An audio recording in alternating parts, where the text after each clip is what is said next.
الحمد لله الذي خلق السماوات والأرض وجعل الظلمات والنور ثم الذين كفروا بربهم يعدلون. الحمد لله الذي أنزل على عبده الكتاب ولم يجعل له عوجا. الحمد لله الذي هدانا لهذا وما كنا لنهتدي لولا أن هدانا الله. لقد جاءت رسل ربنا بالحق. وعليكم السلام ورحمة الله وبركاته. Sister Samiha, Sister Zakira, Guru Maisa, Taklor, Senegal, and everyone else. Now, okay, so now we're on page 14 of Surah Al-Baqarah. And we talked over and over again. You're going to find that this is going to emphasize what we're going through now and what we'll continue to go through until Allah Ta'ala decrees for us to get victory, us or other than us. Us or other than us. Islam is going to be victorious, with or without us. It's happened in the past. It happened in the recent future. I mean, in the recent past, the far past. It'll happen in the present, and it'll happen in the future. Islam will be victorious, with or without us. According to history, they don't like to mention. You won't find it in any school books. Sorry to say. According to history, the year that the Christians pouring out alcohol into the streets, when they thought Islam came to an end when the Mughal, the Genghis Khan and his people were killing the Muslims and, you know, everything that they did. That's the recorded history. Even their the Mustashriqun, the Orientalists, they record this. They have all this recorded. Some reports say 50 million people were killed by Genghis Khan and his people when he attacked them. But they don't call that a Holocaust. SubhanAllah. They don't call that a Holocaust. No. Wallah al-Mustan. But what happened? His grandson rebuilt everything that his grandfather destroyed. What was his name? Kublai Khan? Genghis Khan's grandson? What was his name? I think his name was Kublai Khan. Genghis Khan's grandson. Genghis Khan came in as a Kafir, idol worshiper, attacked the lands of the Muslims, killed so many Muslims. And he said something very important. As the report said, you can read about his story. It's funny that Imam al-Dhahabi, rahimahullah ta'ala, he's a Muslim historian, but he recorded in his book, Siyar Alam al-Nubala, is like biographies of people of the past, starting with the Prophet ﷺ. But he even included the biography of Genghis Khan and some others that were not Muslim, in that because of the important incidents that happened, even though they were kuffar, there were incidents regarding them that were important to the Muslims. So he added it to there, even though they're not Lam nor Nubala. Alam means scholars, and Nubala means noble.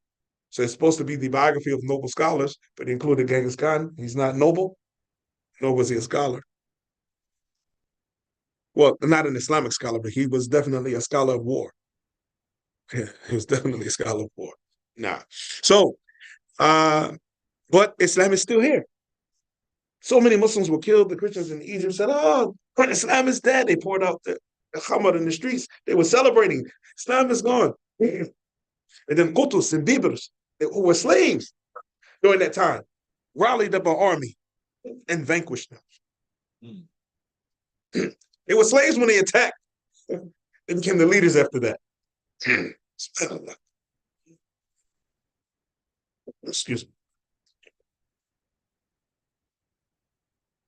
So, once again, more about the Jews. وَلَمَّا جَاءَهُمْ كِتَابٌ مِّنْ عِنْدِ اللَّهِ مُصَدِّقٌ لِمَا مَعَهُمْ وَكَانُوا مِنْ قَبْلُ يَسْتَفْتِحُونَ عَلَى الَّذِينَ كَفَرُوا فَلَمَّا جَاءَهُمْ مَا عَرَفُوا كَفَرُوا بِهِ فَلَعْنَةُ اللَّهِ عَلَى الْكَافِرِينَ.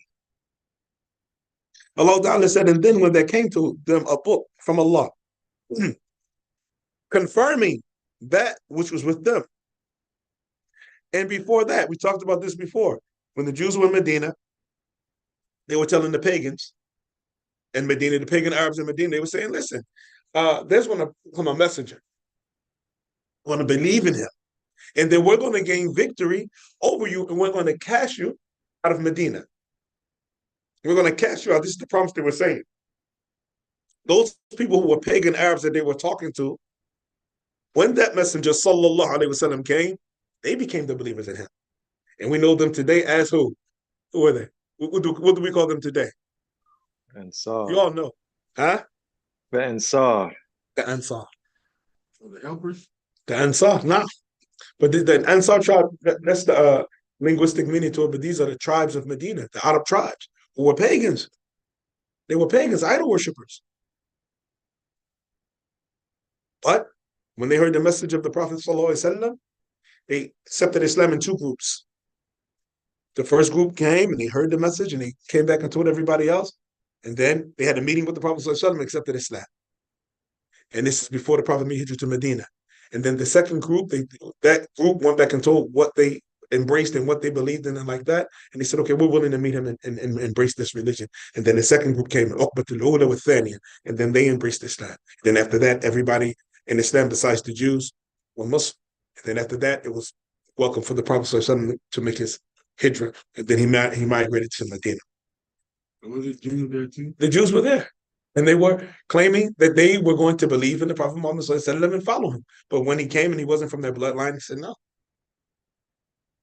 They know. Allah said in this ayah, وَلَمَّا جَاءَهُمْ كِتَابٌ مِّنْ عِنْدِ اللَّهِ, the Quran. When a book came to them from Allah, confirming that which was with them, and before that, they were saying to the disbelievers, meaning those Arabs that were there, we're going to get victory. يَسْتَفْتِحُونَ عَلَى الَّذِينَ. They were seeking to get victory over them. فَلَمَّا جَاءَهُمْ مَا عَرَفُوا كَفَرُوا بِهِ. So when that which they knew came to them, they disbelieved in it anyway, even though they knew it was the truth. And then Allah said what? They sold their souls. Oh, well, that's the next ayah, inshallah. Allah says, so the curse of Allah is on the disbelievers. The ulama say about this ayah, وَلَمَّا جَاءَهُمْ بِالْقُرْآنِ القرآن الكريم من عند الله وهو موافق لما في التوراة والإنجيل في الأصول العامة الصحيحة. And this is important to understand. Be careful. We talked about this before. Muslims have to be careful giving dawah to Christians. It's rare that somebody gives dawah to Jews, but Jews or Christians have to be careful. Why? They don't believe in our Prophet, sallallahu alaihi wasallam. They don't believe in our book. So they will say, in their attack or defense, things bad about our book and about our Prophet, sallallahu alaihi wasallam. We don't respond with that which is like it, because we believe in their book, in the original text of their book. And we believe that that book is not totally distorted. It still has some truth in it. But we have the Quran, so we don't need to sift through something that has truth and falsehood when we have the whole truth in the Quran. So we don't respond to them and they say, Muhammad wasn't a prophet, so Muhammad this, Muhammad that. And we don't say, well, Jesus. No, we don't. No. We believe in Isa alayhi salam. We don't respond to them by speaking ill of Isa alayhi salam. They say, well, the Quran, that is this and that, and they begin speaking ill of the Quran. We don't respond to speaking ill of the Injil or the Torah.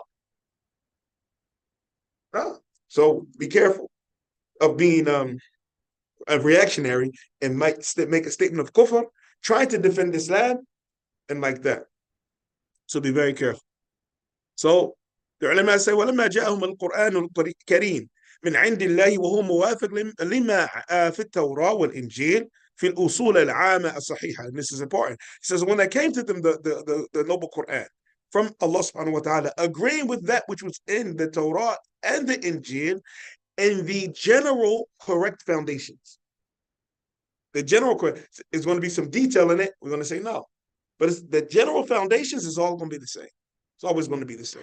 Now, وَكَانُوا مِنْ قَبْلُ من قبل نزوله يقولون سننتصر على المشركين يفتح لنا حين يبعث نبي فنؤمن به ونتبعه. They said, they used to say, we're going to gain victory over these polytheists, and we're going to conquer them as soon as the prophet is sent. A prophet is sent, we're going to believe in him and follow him. فلما جاءهم القرآن ومحمد صلى الله عليه وسلم على الصفة التي عرفوها والحق الذي علموها كفروا به. So when that came to them, the Quran and our Prophet Muhammad sallallahu alaihi wasallam according to the description that they recognize. They have this. They know his description. They're going to come even today, even in all of these translations of the Torah, and when they combine it with the Injil, what does it say? There's going to come a prophet, and I forget who prophesied it, according to their narration. But it says there's going to come a prophet unlike to Moses. He's going to become a prophet unlike, meaning like Moses. Oh, like unto, that's what I'm like unto Moses. So he's going to become a prophet like Moses.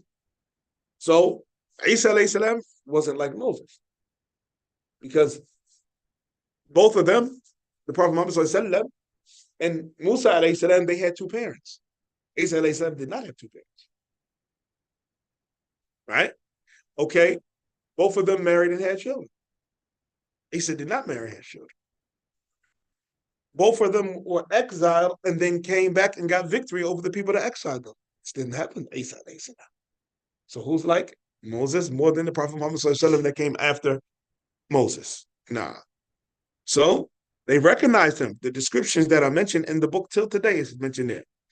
And the truth, الذي علموه, that they knew, they still disbelieved in it. فَلَعْنَةُ اللَّهِ عَلَى الْكَافِرِينَ بِاللَّهِ وَرَسُولِهِ. And so the curse of Allah is upon those who disbelieve in Allah and His Messenger. Now, then Allah Ta'ala said, بِئْسَ مَا اشْتَرَوْا بِهِ أَنفُسَهُمْ. So they sold themselves. They sold their souls. This is really selling somebody selling their soul to the devil.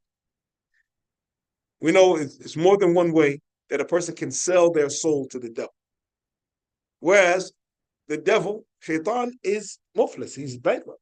He has nothing to purchase with. He has nothing to purchase. It's all an illusion. It's all an illusion. People that do it, whether it be music or movies and fame, wealth, or other than that, people that do this, they don't understand that Shaitan is not the creator, he's not the sustainer, he's not the provider, he's not the giver of life, he's not the cause of death. This, what happens for them when they sacrifice to Shaitan and worship him and do things like that, this is a trial. This is a test from Allah subhanahu wa ta'ala for that. Allah ta'ala sends people guidance. He sends them things to cause us to pay attention. So they refuse to pay attention to that. So they continue to call on false deities other than Allah. They continue to submit to other than Allah subhanahu wa ta'ala. So there's no one that can answer the supplication but Allah. So Allah gives them what they ask for, even if they're asking for from other than Allah subhanahu wa ta'ala. And then increases them in their misguidance. Awesome.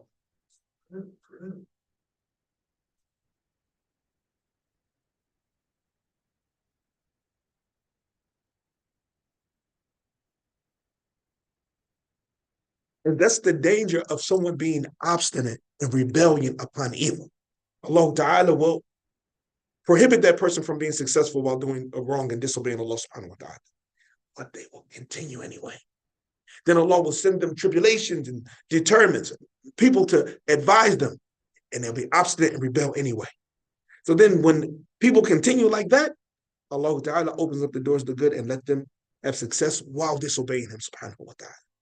And then after that, put a seal in their hearts. It's called istidraj. Istidraj, it means basically, loose translation, a setup, an ambush. Because you didn't listen. Because you didn't listen. So because the person didn't listen, Allah Ta'ala says, okay, you won't. It's as if the person is saying, both of them are terrible.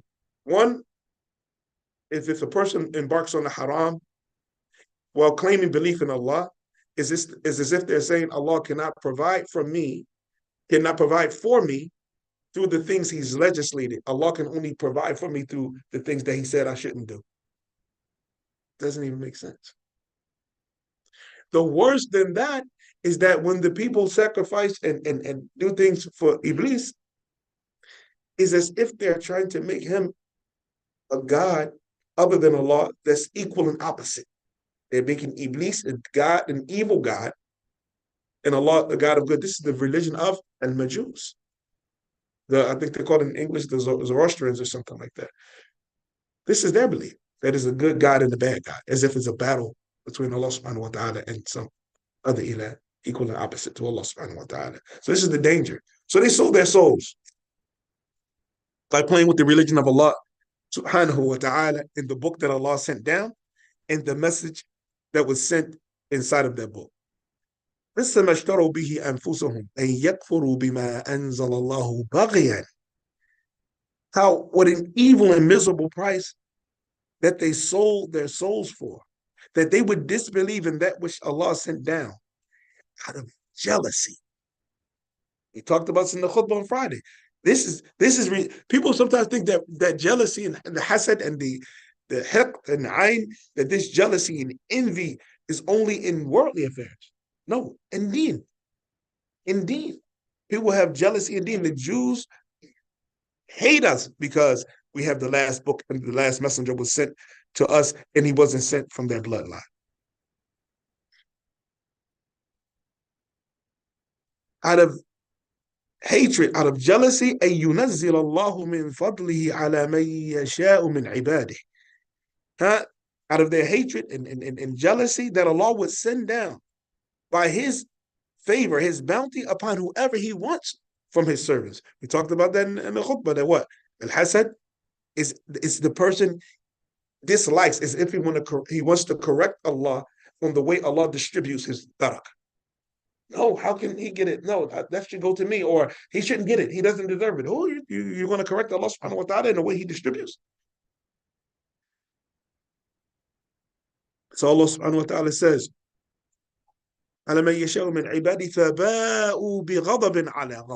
so they earned anger upon anger. The ulama say they earned the first anger, this is the Jews, because they disbelieved in Isa alayhi salam and the book that was given to him. And then again, Muhammad sallallahu alaihi wasallam and the book that was given to him. So they earned the anger of Allah twice. That's why in Al-Fatiha, غَيْرِ الْمَغْضُوبِ, not those who have earned your anger. We don't want to be like those individuals. So the danger is that if Muslims practice this to the extent of a Muslim practicing that, he will be falling into the same anger of Allah as the Jews. The same anger of Allah as the Jews. Look, if Allah Ta'ala has blessed someone, Hifz al-Quran, bless someone with deen, bless someone go to an Islamic university, whatever, and deen, and then someone says, no, he shouldn't be. They're jealous because of the deen, what Allah has given them because of deen, because this is why they're jealous of us. Someone has anger and jealousy of someone who Allah Ta'ala is blessed with deen and put that individual foremost because of what he knows of deen, and that person dislikes that person to have that, he's imitating the Jews. Now,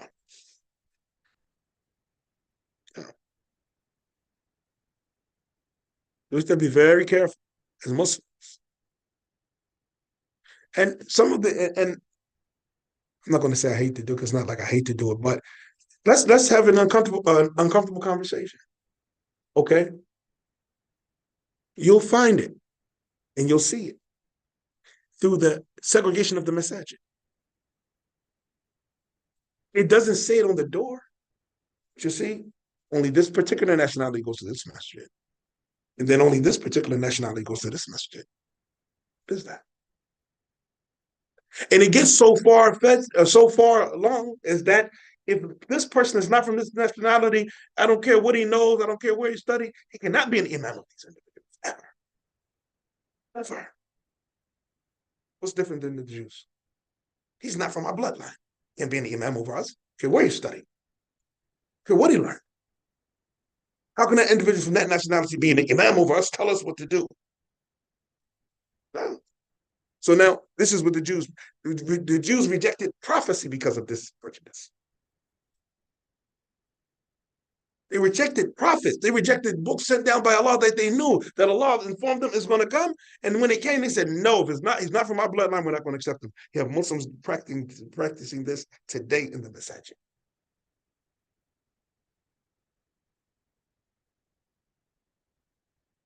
One modernist brother in I don't know if he's in New York now, New Jersey. He said that Uh, yeah, the dawah in the United States was good. It was going fine until those foreigners came.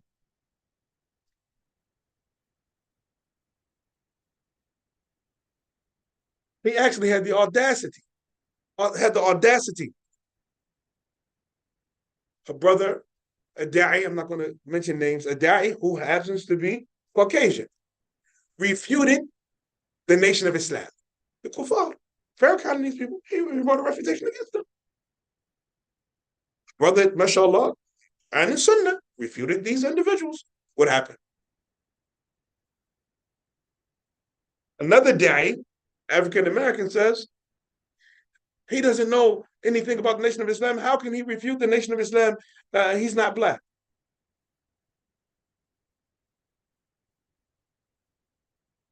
What?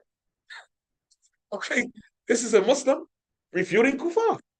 What's the issue? What does it matter? What color is it? Farrakhan and his followers are Kufar. Is a Muslim now writing a refutation against him? Whatever his color is, doesn't matter. Whatever his nationality is, doesn't matter. They needed to be refuted. And if you're so upset, where was your refutation? Very dangerous. So we have this issue going on, and the Prophet sallallahu alaihi wasallam mentioned this. He said, ثلاثة من أمور الجاهلية أو ثلاثة في أمتي من أمور الجاهلية لا يتركونهن. There are three things from the affairs of ignorance that are present in my ummah that they're not going to abandon. The first thing they mentioned was الطعن في الأنساب, belittling people due to their lineage. La ilaha illallah. It says from Jahiliyyah. When we analyze this ayah, we see, subhanAllah, this is the way of the Jews. They're not going to accept this. The Jews don't give dawah. Why don't they give dawah? Because you can't become from their bloodline. So basically, either you got our blood or you're in hellfire. You don't have our blood, you're in hellfire. We have Muslims practicing this. We have Muslims practicing this. It's very dangerous. And it's old. Abdul Malik ibn Marwan, sorry to say, who's the great grandson of Muawiyah, radiallahu anhu, who's the uncle of the believers. Abdul Malik ibn Marwan, what did he do? He sent out messengers to find out who was teaching in the masajid in the Muslim Ummah during his Khalifaship when he was over at Ash-Sham. I don't remember if this is before or after the murder. I don't know if it's before or after the murder of Abdullah bin Zubair. So he said, who's teaching? In Mecca, so-and-so is teaching. Who's that? A black man. Who's teaching in Medina? Same thing happened. It was Ethiopian or Somali. Who's teaching in Iraq, in Kufa, in Basra? Also, same thing happened. He said to his son, oh, my son, we have to get this end so we no longer have to bend our legs in front of these blacks. He said, this is Abdul Malik. He had a problem with that. In order for us to get rid of this in our ummah, this behavior of the Jews, we have to have the ability to have this uncomfortable conversation. When we see it happening, somebody has to say, what's going on here?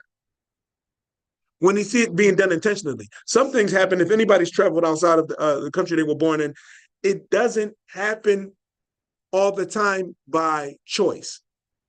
It happens by comfortability and familiarity.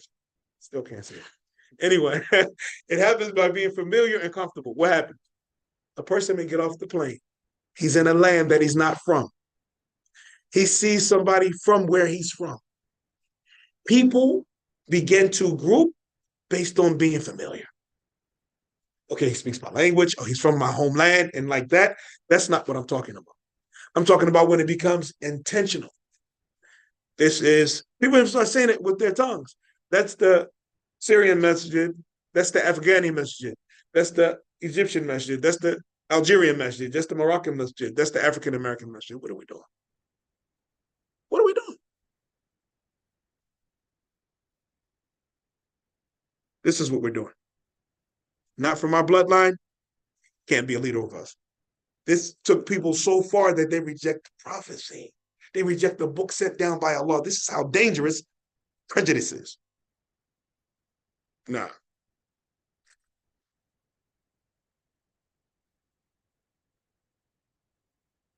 We'll take this next ayah.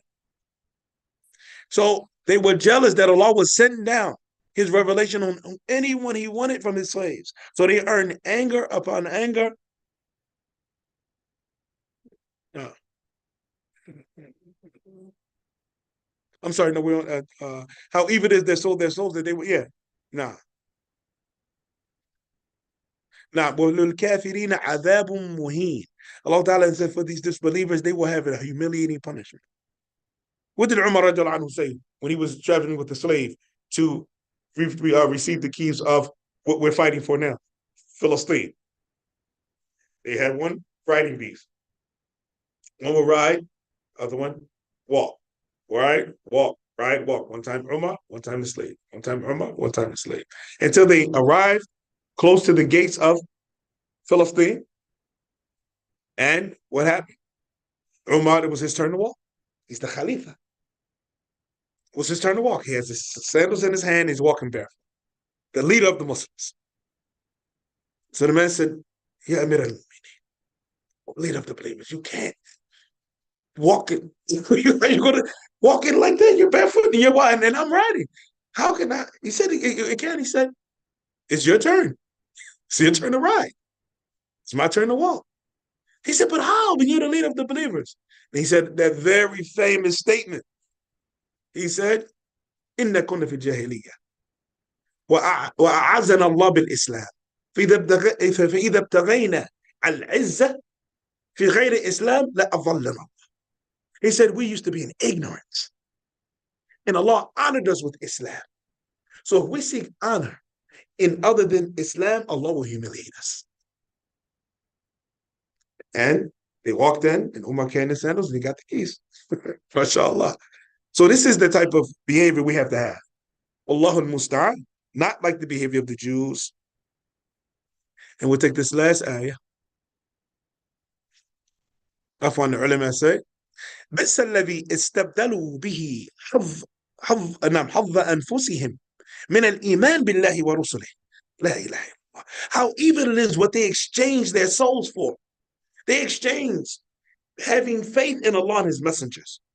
فكفروا بما أنزل الله وكذبوا رسله ظلما وحسدا بسبب إنزال النبوة والقرآن على محمد صلى الله عليه وسلم فاستحقوا غضبا مضاعفا من الله تعالى بكفرهم بمحمد صلى الله عليه وسلم بسبب تحريفهم التوراة من قبل. He said, look at this evil. I mean, the ulama say, look at the evil exchange that they exchanged their souls for having iman in Allah and His messengers by disbelieving in Allah, what Allah sent down, and rejecting the messengers of Allah out of their transgression and out of their jealousy, because Allah sent down the prophecy and the Quran upon Muhammad sallallahu alaihi wasallam. So they deserve anger added and multiplied from Allah subhanahu wa ta'ala because of their disbelief in Muhammad sallallahu alaihi wasallam, and because of them changing the Torah before, distorting the Torah.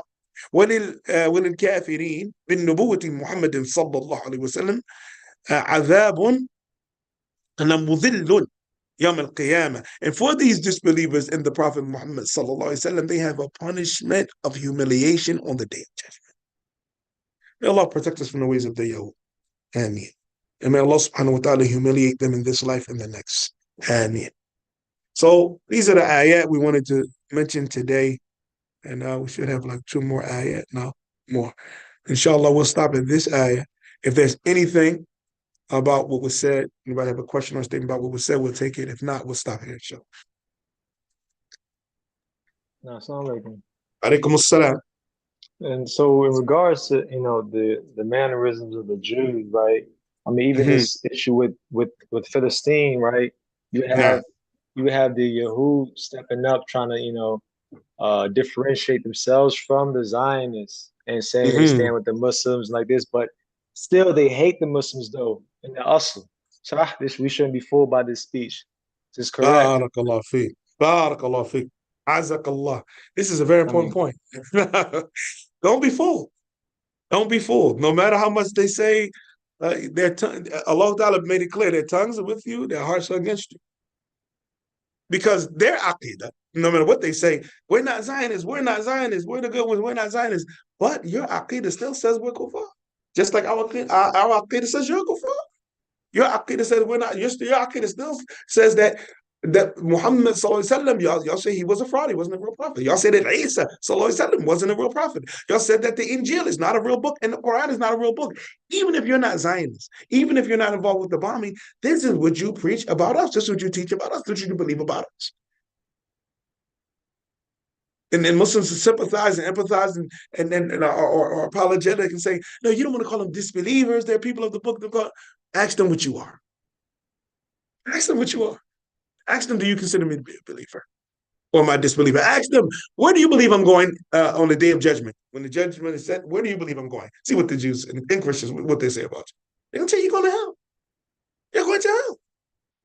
But we want to, whoever believes and like that. No. No. Mm-mm. So as Abu Rumaysa is saying, they're freeing themselves from the Zionists. It's no different than what they say about us. When people do terrorist acts, we free ourselves from them. We're not. Into suicide bombing. We don't believe in suicide bombing. We don't believe in killing innocent people, killing women and children. We don't believe in that. We free ourselves from those actions.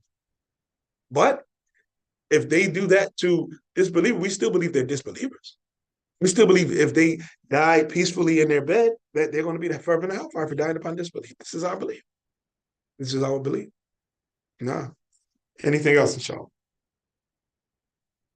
Remember, the Prophet ﷺ said, افترقت اليهود إلى 71 فرقة. He said the Jews were split in 71 different groups. So them saying the Zionists are not really Jews is no different than us saying that the Shia are not really Muslims. The same thing. They say they have things in their belief that takes them outside of Judaism. We say that Shia has things in their belief, and the Ahmadiyya have things in their belief that takes them outside of Islam. So it still doesn't change our position. Islam needs to be uppermost. Islam is the most just laws and the most just belief system. That Islam is the only thing that can save people from a eternal torment forever in the fire. Only Islam. Only Islam. Nah. So we'll stop here, inshallah ta'ala, and we'll have the next class. We'll follow up next week, the next ayah. وإذا قيل لهم آمنوا بما أنزل الله قالوا نؤمن بما أنزل علينا ويكفرون بما وراءه وهو الحق مصدقا لما معه. And when it is said to them, believe in that which Allah Ta'ala sent down, they say we believe in that which was sent down to us, and they disbelieve in everything besides that, although it is the truth, confirming that which is with them. وَفِلِمَ تَقْتُلُونَ أَنْبِيَاءَ اللَّهِ مِنْ قَبْلُ إِن كُنْتُم مُؤْمِنِينَ. Say then, why did you used to kill prophets before if you were really believers? Nah. So we stop here. We ask Allah Ta'ala to accept our good deeds and forgive our sins. To grant us sincere intentions, beneficial knowledge, and righteous actions according to the sunnah of the Prophet Muhammad sallallahu alaihi wasallam. هذا وصلى الله وسلم وبارك على نبينا محمد وعلى آله وصحبه وسلم. والسلام عليكم ورحمة الله وبركاته. وعليكم السلام ورحمة الله وبركاته. وعليكم السلام ورحمة الله وبركاته. Thank you everybody for their patience. MashaAllah.